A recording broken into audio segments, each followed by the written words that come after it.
ભુજ શહેરમાં ટ્રાફિક અને પાર્કિંગની અસુવિધા પ્રતિદિન વધી રહ્યાનું જોવા મળી રહ્યું છે।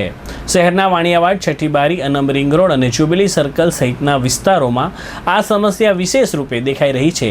વહીવટીતંત્ર દ્વારા જ્યુબિલી સર્કલની 100 મીટરની ત્રિજ્યામાં વાહન પાર્કિંગ, મુસાફરોને ઉતારવા ઉપાડવા માટે બસ કે ખાનગી વાહનો પર પ્રતિબંધ મૂકી વાહનો અન્યત્ર ઊભા રહે તે માટે વ્યવસ્થા ઊભી કરાઈ હતી, જેની હવે અમલવારી ન થતાં કાયમી ભીડભાડનો માહોલ સર્જાય છે। જોકે ટ્રાફિક પોલીસ ટ્રાફિક નિયંત્રણ માટે ઝઝૂમતી રહે છે। અહીં પાર્કિંગ સુવિધા વિકસાવવી પણ જરૂરી બની છે। આ ઉપરાંત ભુજના જ્યુબિલી સર્કલ પાસે એસટી બસો પણ સર્કલ પાસે જ ઊભતી રહેવાથી દરરોજ ટ્રાફિકની સમસ્યા સર્જાય છે। આ માટે પોલીસ ટ્રાફિક શાખા અને વહીવટી તંત્રએ સંકલન સાધીને એસટી બસોનો સ્ટોપ થોડો દૂર રાખવો જોઈએ, જેથી 4 રસ્તા પર ટ્રાફિકની સમસ્યા ન સર્જાય। ભુજ ડેવલપમેન્ટ કાઉન્સિલના પ્રમુખ અવનીશભાઈ ઠક્કરે આ અંગે ચંચળ ન્યૂઝ સાથે વાત કરી હતી। ખૂબ દુઃખ થાય છે કે અમારી સંસ્થાએ વખતો વખત તમામ ડિપાર્ટમેન્ટને પત્રો લખેલા છે, પરંતુ કોઈ જ પગલાં લેવામાં આવતા નથી।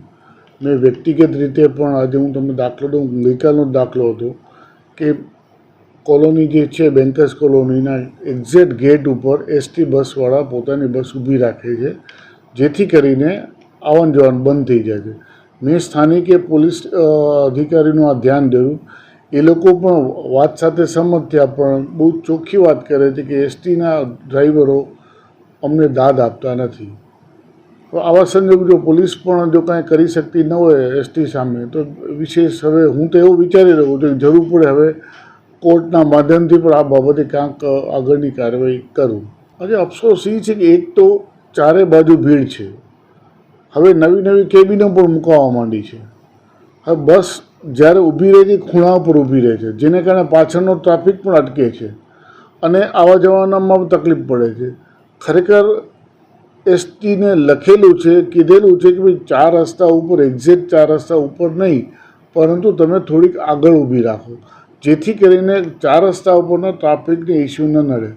હવે તો એવું થવા માંડ્યું છે એક્ઝેક્ટ 4 રસ્તા ઉપર જ બસ ઊભી રહે છે અને ત્યાં જ માણસો ઉતરે છે, અને જેને કારણે કેહોસ થઈ જાય છે આખું।